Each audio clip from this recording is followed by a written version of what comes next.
నమస్కారం. బ్యాకప్ దాదాపు 64 వీడియోలు ఉన్నాయి. ఎట్టి పరిస్థితుల్లో రేపు డిసెంబర్ 31 కంప్లీట్ చేయాలి. అందులో స్టే లేనివి తీసేస్తాను. మ్యాక్సిమం ఉపయోగపడేవి చాలా ఉన్నాయి, అవే అప్లోడ్ చేస్తాను.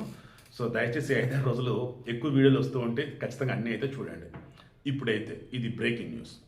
గత కొద్ది రోజుల క్రితం ఇది చూశాను. వద్దులే, ఇన్సూరెన్స్ చేద్దాం అనుకున్న వాళ్ళు కూడా ఆగుతారు. సమ్ టైమ్స్ వాళ్ళ పేరు ఇన్సూరెన్స్ ఉంటే పెద్దవాళ్ళు భయపడతారని చెప్పేసి అనుకున్నా. బట్ లేదురా, నువ్వు ఒక జర్నలిస్ట్గా అలర్ట్ చేయాలి కదా, ముందు అది చేయని చెప్పేసి నా మనసు చెప్పాను. ఈలోపు ఇంకొక వార్త, సేమ్ 2 కూడా ఇన్సూరెన్స్ కోసమే. తిరువల్లూరు మోహన్ రాజు హరిహరన్, వాళ్ళ నాన్న పేరు గణేశన్, తమిళనాడు. ఓకే, అదొక స్టోరీ. నెక్స్ట్ వీరన్న విజయ బాలాజీ గణేష్, ఇది ఒక స్టోరీ. గణేష్ కదా భరత్. ముందు తిరువల్లూరు చెప్తా. గణేశన్ ఒక గవర్నమెంట్ స్కూల్లో ఒక ల్యాబ్ టెక్నీషియన్. ఓకే, వయసు అరౌండ్ 57, 56. ఇంకో 2 సంవత్సరాలు అయితే రిటైర్ అవుతాడు. ఈలోపు వాళ్ళ కొడుకులు వచ్చేసి ఏం చేశారు, వాళ్ళ నాన్న పేరు మీద ఒక ఇన్సూరెన్స్ చేయించారు. ఆ విషయం వాళ్ళ నాన్నకి తెలియదు. ఏకంగా 3 కోట్లకి ఇన్సూరెన్స్. ఓకే, ఇది కాకుండా మరికొన్ని ఇన్సూరెన్సులు ఉన్నాయి. ఈ హరిహరను మోహన్ రాజు ఇద్దరు కూడా జలసాలకు అలవాటు పడ్డారు. ఒకటి వయసు 26, ఒకటి వయసు 27. ఈ జలసాలకు అలవాటు పడి ఏం చేశారంటే భయంకరంగా అప్పులు పాలయ్యారు. బెట్టింగులు రకరకాలు. ఇద్దరు ఇంకా రే మనం డబ్బు సంపాదించలేం, ఇప్పుడు నాకు డబ్బు కావాలి, అప్పులు పాలయ్యాం.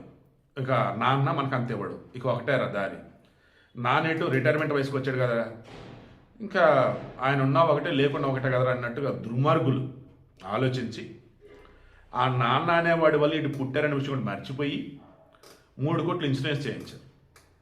ఇక మొత్తానికి ఒకరిని పట్టుకున్నారు. ఒరే, డౌట్ రాకుండా మా నాన్న చనిపోవాలరా. వాడు ఇచ్చిన సలహా ఏంటంటే పాము చేత కరిపిద్దాం. అలా ఓ రోజు తెలివిగా పాము చేత కరిపించారు కాళ్ళ మీద. పెద్దగా అరిచాడు. దాని చుట్టుపక్కల వాళ్ళు వచ్చారు, వీళ్ళు అక్కడ ఉన్నారు కదా, అయ్యో ఏమైంది, అరే పాము కాటేసినట్టుందిరా అని చెప్పేసి అన్నాడు. నిజమే, పాము. ఆసుపత్రి పట్టుకెళ్ళి బతికాడు. కరెక్ట్గా మరలా వారం తర్వాత ఈసారి భయంకరమైన విషసర్పం పట్టుకొచ్చారు. ప్లాన్ ప్రకారం ఆయన కనిపించిన తర్వాత పాము కూడా చంపారు. అందుకని అవతలకి బాగానే డబ్బులు అప్పచెప్పారు. ఈసారి నిద్రపోతున్న వాళ్ళ నాన్న మెడ మీద కనిపించారు. వీళ్ళ దగ్గరుండి మెడ మీద కనిపించారు. కనిపించిన తర్వాత ఆ పక్కన ఉన్న పావుని కర్రలతో బాధ చంపేశారు. ఆ పావును బాగుతున్న మూమెంట్లో ఈలోపు ఇతను విషం గట్టిగా ఎక్కేసి ఆసుపత్రి తీసుకెళ్లే విషయంలో కూడా డిలే చేశారు. ఆసుపత్రి పట్టుకెళ్ళారు, చనిపోయాడు. వీళ్ళ ప్లాన్ వర్కౌట్ అయింది. దెన్ చనిపోయాడు, వారం రోజులు అవుతుంది. ఆసుపత్రిలో చనిపోవటం కదా, డెత్ సర్టిఫికేట్ త్వరగా వచ్చేసింది. దాంతో ఆ డెత్ సర్టిఫికేట్ పట్టుకొని ఇంకా ఆయన దశదిన కర్మ అంటారు చూసారా, 11 రోజులకు 11 రోజులు చేస్తారు, అది కూడా అవలా. ఇన్సూరెన్స్ కంపెనీకి వెళ్ళిపోయారు. డబ్బులు. వారికి డౌట్ వచ్చింది, మనిషి చనిపోయి వారం కూడా అవ్వట్లా, వీళ్ళు ఇన్సూరెన్స్ కోసం వచ్చారు, అసలు వీళ్ళు ఏం చేస్తారు ఏంటని చెప్పేసి ఇన్సూరెన్స్లు వెరిఫై చేసుకున్నారు. వీళ్ళు పెద్ద ఎదవలు, తాగుడికి బెట్టింగ్లకి అలవాటు పడి ఉన్నారు.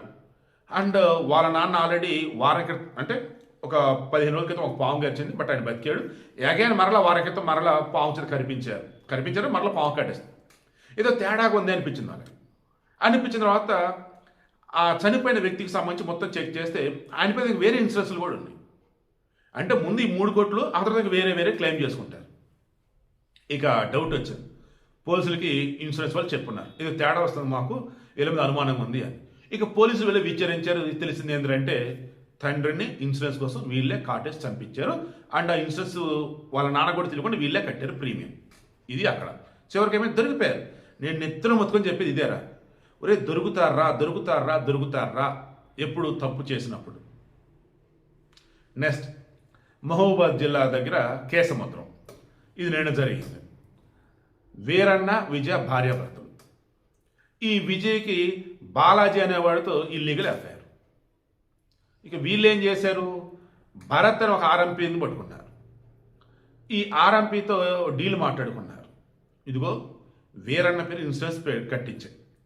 వాళ్ళు ఇల్లు కూడా కొంచెం అప్పులో ఇదిలో ఉంది కాబట్టి, అంటే హౌస్ లోన్ తీసుకున్నారు.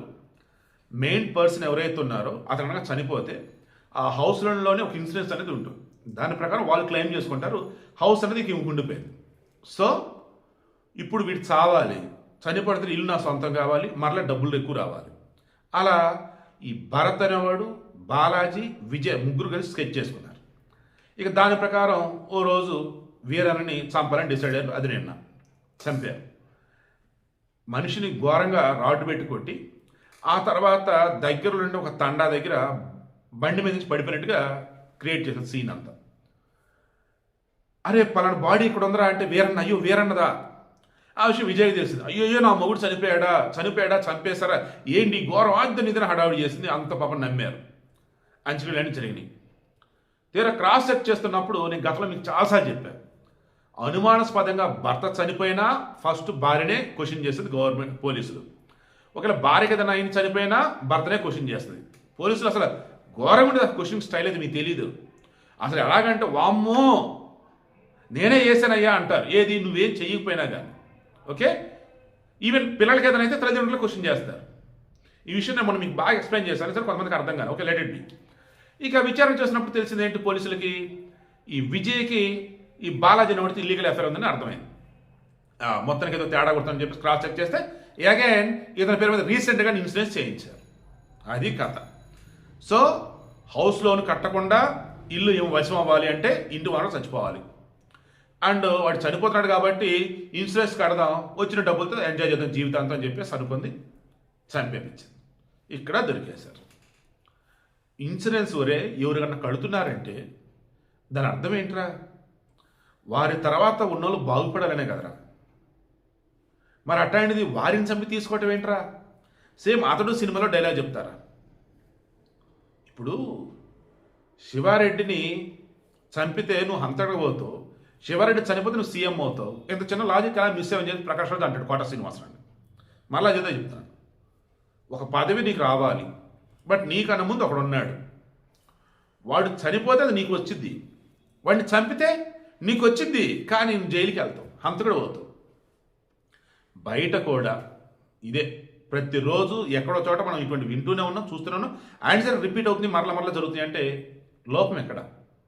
భయం లేకపోవడం. లోపం ఎక్కడ? మన సిస్టంలో శిక్షలు అన్నవి త్వరగా అమలు కాకపోవడం. లోపం ఎక్కడ? కామాన తురానం నా సిగ్గు నా లజ్జ. లోపం ఎక్కడ? బెట్టింగ్లు, వ్యసనాలు. లోపం ఎక్కడ? నేడు ఉన్నటువంటి ఈ సమాజంలో విపరీతంగా పెరిగిపోయిన స్వార్థం. లోపం ఎక్కడ? తల్లిదండ్రులు ఏమాత్రం స్వార్థం లేకుండా పిల్లల కోసం అన్ని ఇచ్చేస్తుంటారు. లోపం ఎక్కడ? ఎక్కడ?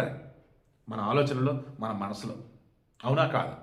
ఇక నుంచి అన్నా చేతులారా మీ జీవితం నాశనం చేసుకోండి.